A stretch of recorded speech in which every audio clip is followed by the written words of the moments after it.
Amém, que bênção. Pode sentar, meus queridos.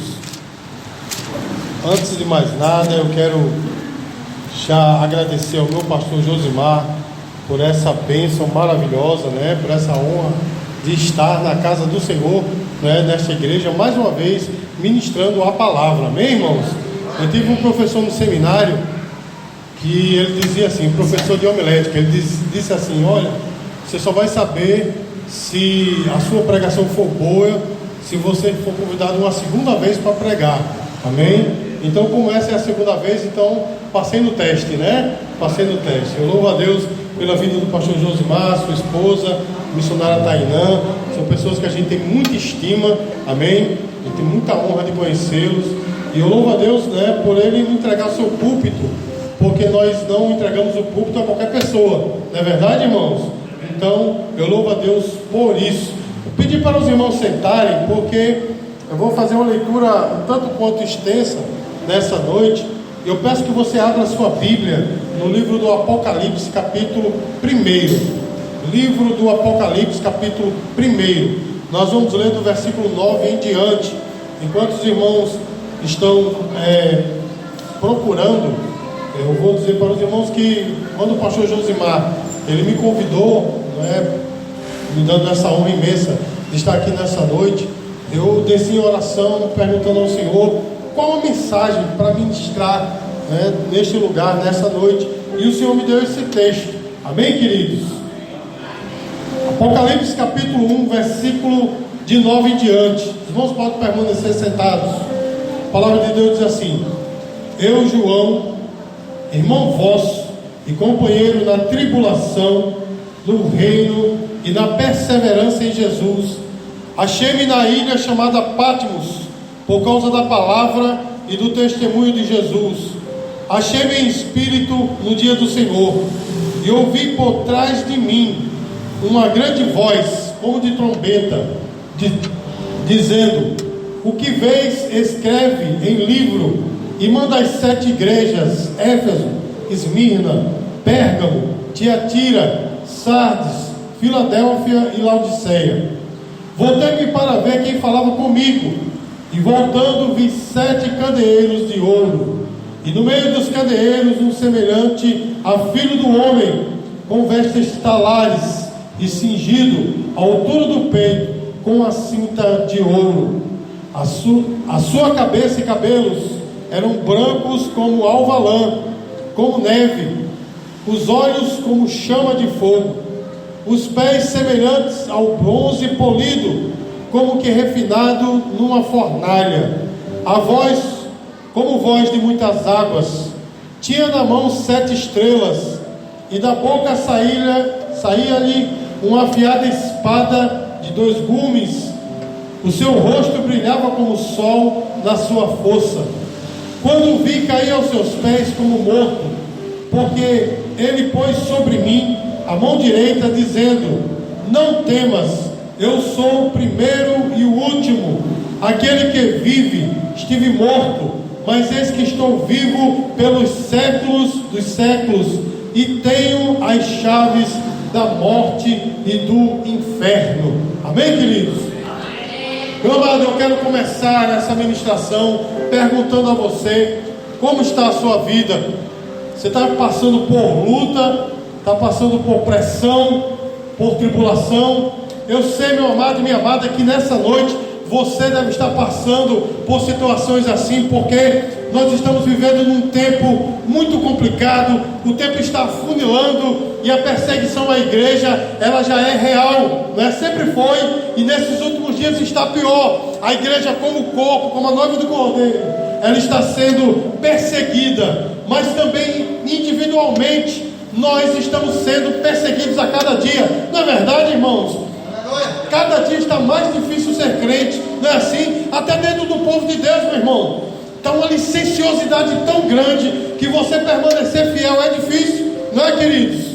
Sobretudo para todos nós, mas sobretudo para os jovens, está cada dia mais difícil ser crente, porque a licenciosidade é grande até no meio da igreja. Mas você pode estar se perguntando: por que o Senhor está falando a respeito disso? Meus amados, porque a igreja primitiva, a igreja do primeiro século, estava passando por uma grande perseguição nesse texto. Quando João escreveu esse texto, meus queridos, havia um imperador romano chamado Diocleciano. Como era o nome dele, irmãos? Diocleciano. Esse homem, meus queridos, era um adorador de um deus romano chamado Apolo. Irmãos, esse homem era um demônio. Esse homem era um homem muito sagaz, era um homem muito sanguinário. E de repente, meus queridos, alguns de seus sacerdotes disseram que aquele deus chamado Apolo não estava mais dando revelações, porque no Império Romano havia um povo que estava conturbando o império todo, e este povo era chamado de cristão. Meus queridos, essa história não está na Bíblia. Eu estou falando da história que consta nos anais da história, para que você possa entender o contexto do que eu quero falar nessa noite, irmãos. E este imperador, ele enfureceu-se contra os cristãos, amém, queridos? E ele fez uma grande perseguição. A última grande perseguição do Império Romano contra o cristianismo foi sobre esse imperador Diocleciano. A primeira coisa que ele fez foi prender um diácono chamado Romão e arrancar-lhe a língua, porque mesmo preso, ele não parava de falar do Evangelho, ele não parava de falar do nome de Jesus, e ele arrancou a língua desse homem. A segunda coisa, meus queridos, que ele fez foi pegar o último apóstolo vivo, chamado João. Pegou aquele apóstolo, e a Bíblia diz que, os anais da história diz que ele perguntou assim: João, ave César? E ele disse: não, ave Cristo, diga glória a Deus.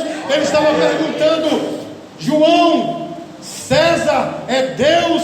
E ele disse: não, só Jesus Cristo é Deus. Por causa disso, irmãos, a história diz que aquele imperador pegou aquele apóstolo e jogou um caldeirão ardente, meus queridos. E a história diz, não se sabe se é verdade, eu acredito piamente que seja. A história diz que ele desceu cantando um hino de louvor, e o imperador disse: espera mais um pouquinho, não tire ainda não, deixa queimar mais um pouco, porque eu quero ver os ossos desse homem. E a história diz, irmãos, que quando tiraram João daquele óleo ardente, ele estava ainda cantando. E é por isso, irmãos, que no Império Romano, João ficou conhecido como João o Bruxo.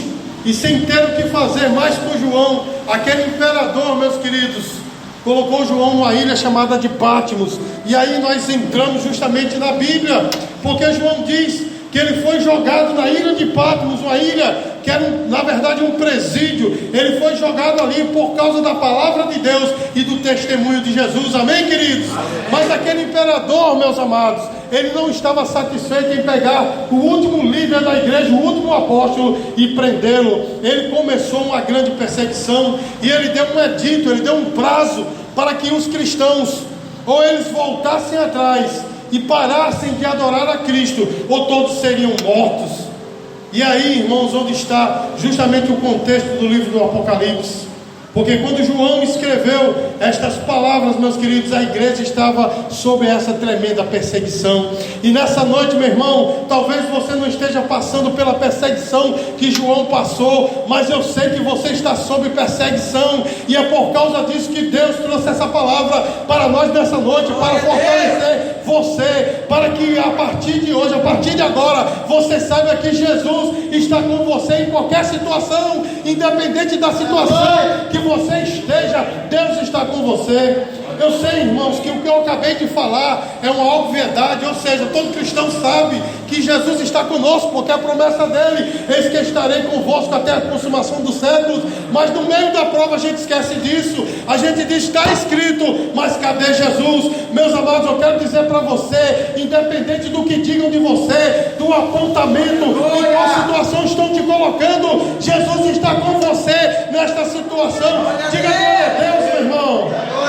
Irmãos, e eu aqui faço uma conjectura minha, amém? Talvez João, quando se viu naquela situação, um homem já velho, para lá dos seus 90 anos, jogado numa prisão, que era uma ilha vulcânica, onde se escavava pedras, então o trabalho era muito pesado. Ele estava lá, e ele não estava ali de férias, ele estava como um trabalhador forçado ali.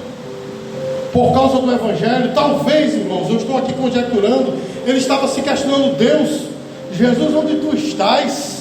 A tua igreja está sendo perseguida, o teu povo está morrendo, eu estou aqui. Irmãos, e a Bíblia diz, no versículo 10, mantenha sua Bíblia aberta: achei-me em espírito no dia do Senhor, e ouvi por trás de mim uma voz como de trombeta. Irmãos, a Bíblia diz que ele estava no domingo, dia do Senhor, orando. Olha que lição tremenda para mim e para você, meu irmão. Ele estava orando. Ele estava o quê, irmãos? Orando. Irmãos, não tem meio de você sair da perseguição a não ser por meio da oração. Como está difícil, né, meu irmão? Como está difícil orar nesses dias. Não é verdade, meus queridos?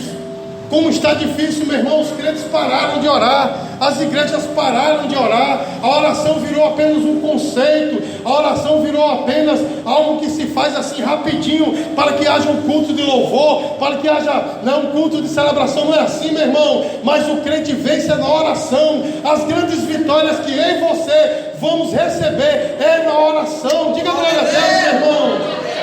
Irmão, João estava orando. E aí, meus queridos, a Bíblia diz que ele ouviu aquela voz, e voltando, ele tentou ver quem falava com ele. Irmãos, a forma como Jesus se apresenta para João é muito significativo para mim e para você nessa noite. Amém, queridos? A forma como Jesus se apresentou para João diz muito de quem é Jesus para mim e para você. E é sobre isso que eu quero falar nessa noite. A Bíblia diz, irmãos, que quando ele ouviu aquela voz, ele virou para ver quem falava com ele. E olha só, meus amados, versículo 12: voltei-me para ver quem falava comigo, e voltado, vi 7 candeeiros de ouro, e no meio dos 7 candeeiros, um semelhante a filho de homem, com vestes talares, cingido à altura do peito, com uma cinta de ouro. Meus amados, olha que coisa tremenda. Quando ele virou-se para ouvir quem falava com ele, ele pensou ver ali um homem, e ele viu um homem. Entretanto, irmãos, ele viu um homem no meio de 7 castiçais de ouro. Se você continuar a leitura, você vai ver que aqueles 7 castiçais representavam as 7 igrejas da Ásia. Você está entendendo a mensagem para você nessa noite, meu irmão? Mesmo no meio da tribulação, mesmo no meio da perseguição, Jesus está no meio da igreja. Irmãos, olha que coisa tremenda. Quando ele olhou pensando ver um homem, ele viu os castiçais. Isso quer dizer, meu irmão, que é na igreja que se vê Jesus. Você está entendendo, meu irmão? Quando querem buscar a Jesus, não tem que ser em outro lugar a não ser na igreja. Irmãos, o Senhor estava no meio dos 7 castiçais de ouro. Eles estavam colocados de maneira a que aquele filho do homem chamado Jesus Cristo estivesse no seu meio. Sabe o que isso quer dizer, meu irmão? Independente da luta que nós estivermos passando, o Senhor está no meio. A mensagem é muito clara, meus queridos. Quando o povo estava lá no deserto, naqueles 40 anos, a Bíblia diz que logo no início da jornada, Deus ordena a Moisés a fazer um tabernáculo móvel. Era um prédio, meus queridos, não muito grande, mas um prédio suntuoso, em que eles poderiam adorar no meio daquele deserto. E o interessante, meus queridos, é que Deus mandou Moisés organizar as 12 tribos ao redor daquele tabernáculo. Você está entendendo, meu irmão? A mensagem que Jesus estava dizendo, que Deus estava dizendo para o seu povo, era muito clara. Vocês estão no deserto, mas eu estou com você. Eu quero dizer para você nessa noite, meu irmão, no meio da tua tribulação, da tua dificuldade, você pode ter se esquecido, mas o Senhor está contigo. O Senhor está com você nesse deserto. No Salmo 23, o salmista Davi fala sobre isso: ainda que eu ande pelo vale da sombra da morte, não temerei mal algum, porque tu estás comigo. Glória a Deus! A tua vara e o teu cajado me consolam, a tua palavra me consola. Irmãos, mesmo que passemos pelo vale da sombra da morte, Ele está conosco. Meus amados, eu sei que é fácil falar, né? É fácil falar, mas quando a gente está no meio da prova, a gente fica dizendo: Jesus, cadê tu? Né? Onde é que o Senhor está? Irmãos, uma vez eu morava no José Américo, estava passando uma tribulação muito grande, eu ainda era diácono, e eu me lembro que eu sempre gostei de orar pela manhã, assim que acordo, antes de sair para trabalhar. E naquele momento eu estava orando lá na casa que a gente tinha lá no Zé Américo, uma casa alugada. E eu orando, aliás, eu morava na casa do meu sogro nessa época. Ele dividiu a casa em dois, nós morávamos de um lado e eu do outro. E eu me lembro, irmãos, que eu estava orando justamente isso: Senhor, tu não está vendo? Cadê tu, Jesus? Tu não está vendo? E eu me lembro, irmãos, que eu senti, a gente não ouve, né, a voz do Senhor, a gente sente no coração. Deus disse assim: eu estou contigo nessa luta, meu irmão. Eu quase que não ia trabalhar porque eu me tremia todinho, eu suei, precisei tomar um outro banho, meu irmão. E Deus disse assim: se levanta e veja o que eu te dei. Quando eu olhei, estava minha esposa deitada na cama, e Ele disse assim: você não está satisfeito pela sua esposa? E eu disse: Senhor, eu estou satisfeito. E Ele disse: vai no outro quarto. Os meus filhos eram pequenos. Ele disse: olha os filhos que eu te dei, tu quer mais o quê? Eu digo: Senhor, muito obrigado, porque tu estás comigo. Eu sou abençoado, ainda que eu não esteja vendo, a tua bênção está comigo, meu irmão. Eu quero dizer para você, no meio da tua tribulação, no meio dessa tua dificuldade, Jesus está com você. Irmãos, eu quero que você observe que, como eu disse para os irmãos, a forma como Jesus se apresenta para João, que estava enfrentando aquela luta, é uma forma tremenda, porque a Bíblia diz, irmãos, que Jesus, ele não estava com uma veste qualquer, ele estava com uma veste talar, uma veste branca, que ia até o chão, e cingido no peito com um cinto de ouro. Irmãos, se você fizer uma pequena pesquisa bíblica, você vai ver que os sacerdotes se vestiam assim. Lá em Êxodo 28 você vai ver, os sacerdotes se vestiam assim. Ele estava dizendo para João, no meio dessa luta eu estou com você, e eu sou o teu sumo sacerdote. Sabe o que isso quer dizer, meu irmão? Ele é a ligação entre nós e o céu. Irmãos, você está aqui nessa terra, seus pés tocam o chão, mas a tua alma vai lá no céu. E é no meio dessa tribulação, meu irmão, que o Senhor está dizendo para você: sou eu que faço essa ligação entre você e o céu. Sabe por quê, meu irmão? Porque você não é uma pessoa comum. Eu vou dizer de novo: você não é uma pessoa comum. João capítulo 1, versículo 12, a palavra diz assim: mas todos quanto receberam, deu-lhes o poder de serem feitos filhos de Deus, a saber, os que creem no seu nome. Sabe o que isso quer dizer, meu irmão? Você não é uma criatura, você é um filho de Deus. Você não vive só nessa esfera material, você vive na esfera espiritual. Você não só está nesse reino material, onde há fome, dor, tristeza, tribulação. Não, meu irmão, você vive na esfera espiritual, no reino dos céus, onde estão os milagres, onde está a vida espiritual. Você não é uma pessoa comum. E o Senhor, Ele diz para nós: eu sou o teu sumo sacerdote, eu sou aquele que liga você ao céu. Irmãos, no meio dessa tribulação, faça como João, ore, busque, amém, irmãos? E olha só, irmãos, eu sinto dizer uma coisa para você. Sabe por que às vezes a tribulação chega na nossa vida? Para que a gente possa buscar a Deus. Você sabia disso? Porque, meus queridos, nós somos, os irmãos me perdoem a sinceridade, mas nós somos, de certa forma, cretinos, né? Porque quando a gente está na bênção, é aquela oração rapidinha. Não é verdade, meu? Você acorda de manhã, é aquela oração já caçando o chinelo, né? Para ir para o banheiro, escovar os dentes, né? Já orando: Senhor, muito obrigado por esse dia, papá. Não é assim? Que noite é aquela oração: ai, Jesus, que bom, Jesus, pelo dia. Não é assim, meu irmão? Agora esteja na luta para ver, meu irmão. É vigília, é oração, não perde o culto. Não é desse jeito, meu irmão.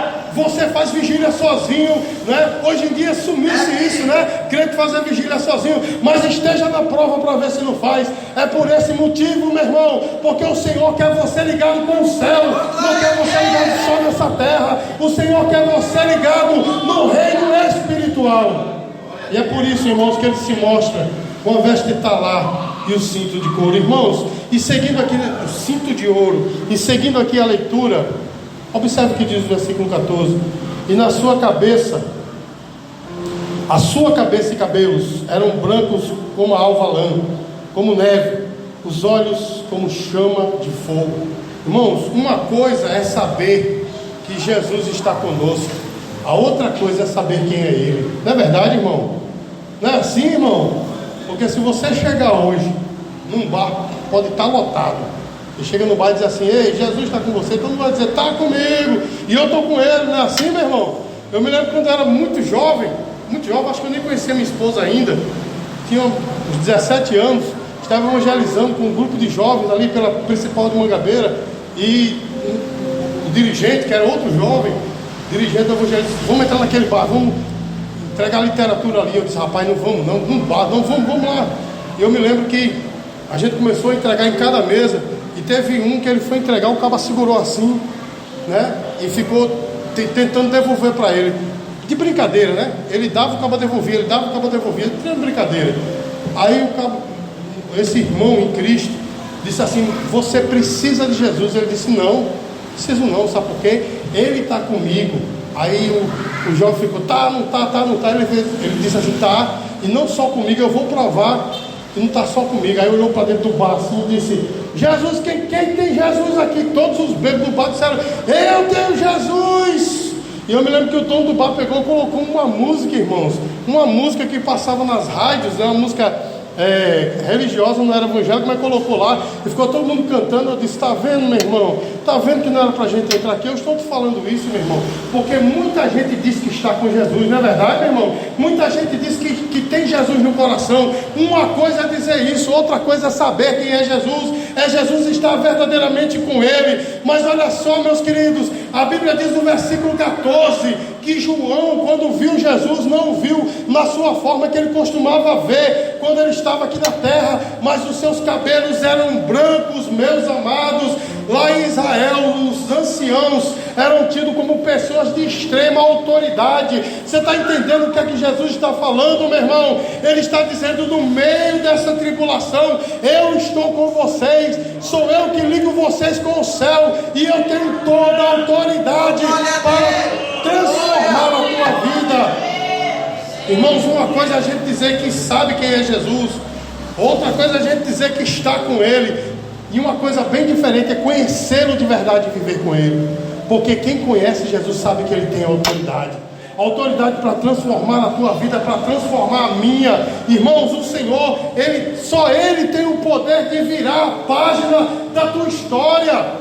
Irmãos, o dinheiro pode mudar alguma coisa na tua vida, mas não vai mudar realmente a tua história. Você está entendendo, meu irmão? A educação, o conhecimento tem grande valor, mas não muda a tua história. Porém, quando Jesus chega, meu irmão, a tua história é totalmente transformada. No Salmo 46, meus queridos, o salmista foi muito feliz quando ele diz assim: ele põe fim à guerra, queima os carros no fogo, não é assim? Corta a lança, queima os carros no fogo. E no versículo 10 ele diz assim: aquietai-vos e sabei que eu sou Deus, sou exaltado entre as nações, sou exaltado na terra. É só Jesus, meu irmão. O dinheiro pode te ajudar, mas não vai tirar da prova não. Está entendendo o que eu estou falando? Eu não sei nem por que eu estou falando isso, mas vou dizer: o dinheiro não vai te ajudar. Aliás, pode te ajudar, mas não vai mudar a tua história. Irmãos, a amizade pode te ajudar, mas não vai mudar a tua história. Porém, ele põe fim à terra, põe termo à guerra. Diga glória a Deus, meu irmão. É ele que corta o laço, é ele que despedaça a lança, que queima os carros no fogo. E o salmista, como eu já falei, ele diz: aquietai-vos e sabei que eu sou Deus. Eu sou Deus. No original hebraico está assim: parem de lutar e saibam que eu sou Deus. Pegou aí a visão, meu irmão? Pegou aí a palavra? Para de lutar por você mesmo. Para de confiar em dinheiro, em amigo, no emprego. Para de confiar no status. Confia no Senhor. Diz assim: aquietai-vos e sabei que Ele é Deus. Sou exaltado entre a nação, sou exaltado na terra. Irmão, o Senhor quer ser exaltado na tua vida. O Senhor quer ser exaltado nessa história. O dinheiro vai vir, amém, amados? O status vai vir, mas não é isso que vai mudar a tua história. É Jesus que vai mudar a história, porque Ele de fato, irmãos, tem toda a autoridade. Ele tem os cabelos brancos de autoridade. E continuando no versículo 14, irmãos, ele viu que os olhos de Jesus eram como chamas de fogo. Irmãos, isso quer dizer um olhar prescrutador. O que é que isso quer dizer? Um olhar de quem nada escapa. Ele vê tudo. Ele vê o que estão fazendo com você, meu irmão. Ele vê quando te apontam. Ele vê, meus queridos, quando as pessoas querem te humilhar, quando as pessoas querem te diminuir. Ele vê, irmãos. Sei porque eu vou falar isso, mas esses dias, irmãos, uma pessoa se desligou da nossa igreja, uma pessoa que já saiu, já voltou, demos uma segunda chance e tal, saiu da nossa igreja por uma besteira, porque hoje é assim, né, irmão? Antigamente, né, pastor, os pastores davam uma repreensão no crente, o crente até chateava, mas não, vou aceitar, né? O pastor está falando, agora não, né, meu irmão? A gente diz uma coisinha assim, não, vou sair, tá? E quer levar um bocado de gente junto, não é verdade? Não é assim, meus queridos? Aconteceu exatamente isso, uma pequena repreensão, o camarada saiu com a família, tá, e mandou um WhatsApp, né? Porque agora, né, as pessoas não têm coragem mais de falar cara a cara, né? Porque por detrás de uma tela todo mundo é valente, né? Todo mundo tem palavras ferinas, né? De trás de uma tela, cara a cara não tem essa coragem. Mas a pessoa saiu, irmãos, e usou assim de uma ironia, de um sarcasmo assim profundo, irmãos. Quando eu li aquelas palavras, estava do lado do meu filho assim, e meu filho ficou logo nervoso, né? Ele é muito ansioso, falou, calma, vou terminar de ler o textão lá. E nesse texto, meu irmão, um camarada com muita ironia, com muito sarcasmo, começou a querer me diminuir. Usou até um problema que eu tive de ansiedade, né? No meio da pandemia eu tive um problema de ansiedade, e ele assim zombou um pouco desse meu problema. E quando eu li aquilo, doeu no coração. Poxa, alguém que a gente ajudou, mas tudo bem. E no final ainda soltou uma piada dizendo que, né, enfim, querendo me diminuir. E aí, irmãos, respondi com muita educação, mas com o mesmo sarcasmo, com a mesma ironia, respondi à altura. Mas aquilo ficou no meu coração, sabe, irmão? Ficou no meu coração, e eu disse, meu Senhor, de novo, já demos uma segunda chance, o cara fez a mesma coisa, saiu falando mal e tal. E eu, assim, atrás de casa tem uma varandinha, irmãos, eu costumo orar lá, e eu estava orando assim, de cabeça baixa, quando, irmãos, eu me lembrei desse texto. Eu tenho olhos como de fogo. Sabe o que isso quer dizer, meu irmão? Ele vê tudo, meu irmão. Nada escapa à visão dele. As pessoas olham, né, e julgam segundo a aparência. Não, o rapaz saiu de lá, o rapaz apontou, mas ele tem, né, o porquê dele, meu irmão. O Senhor, Ele sonda os corações, e Ele não tem o culpado por inocente. Eu vou dizer de novo, meu irmão, Ele não tem o culpado por inocente. E ai daquele que quer humilhar você, ai daquele que quer te diminuir. Sabe por quê, meu irmão? Porque o Senhor, Ele resiste ao soberbo, mas Ele dá graça aos humildes. Diga glória a Deus, meu irmão. Seguindo o texto aqui, já estou concluindo. A palavra de Deus diz no versículo 15: os pés semelhantes ao bronze polido, como que refinado numa fornalha, a voz como voz de muitas águas. Irmãos, para ser bem sucinto, porque o tempo já está indo embora, mas pés como latão reluzente quer dizer um pé pesado. Quer dizer, sabe o que, meu irmão? Imobilidade. Ninguém tira Jesus do seu lugar. Você está entendendo, meu irmão? Ninguém pode chegar e abalar Jesus. Abala a mim, que sou carne, abala você, mas não abala Jesus. Nada pega o nosso Senhor de surpresa. Seus pés são como o latão reluzente, é pesado, não é? É imóvel, né? É inabalável, Ele está firme. Isso me faz lembrar, meu irmão, Isaías capítulo 6, né? Que o texto de Isaías começa dizendo assim: no ano em que morreu o rei Uzias. Se você ler o contexto do livro, você sabe que o rei Uzias era o grande amigo de Isaías, não é? Isaías era o pistolão, né? Era o peixe, como se diz, né? De Isaías. Isaías estava no exílio, mas ele tinha um rei como amigo dele, ó, mesmo que queijo para Isaías, né? Mas olha só, a Bíblia diz que o rei Uzias morreu. Isaías disse assim: no ano em que morreu o rei Uzias, eu vi o Senhor assentado no alto e sublime trono. Irmãos, que coisa tremenda.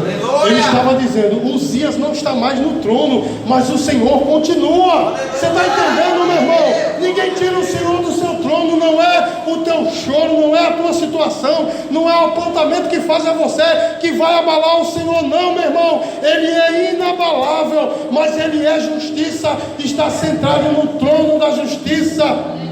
E Ele não tem um culpado por inocente. Diga glória a Deus, irmãos.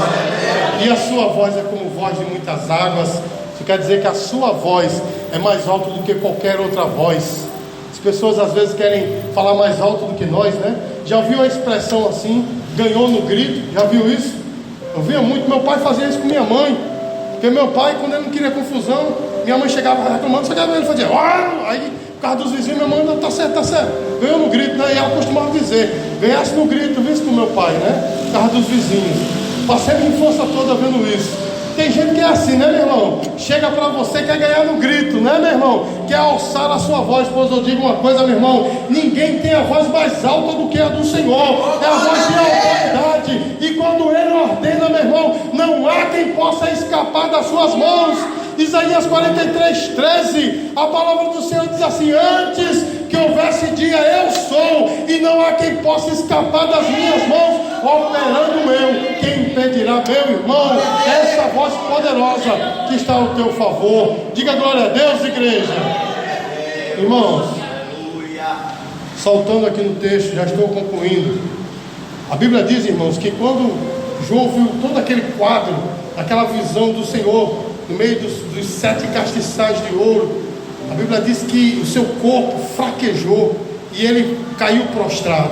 Ele caiu prostrado, meu irmão, porque todos aqueles que contemplaram pelo menos uma fagulha da glória do Senhor, o seu corpo não aguentou e fraquejou. Mas eu quero fazer, irmãos, uma aplicação disso aqui na nossa vida, porque muitas vezes nós estamos prostrados, mas não é nem diante do Senhor, é diante da luta. Não é verdade, irmãos?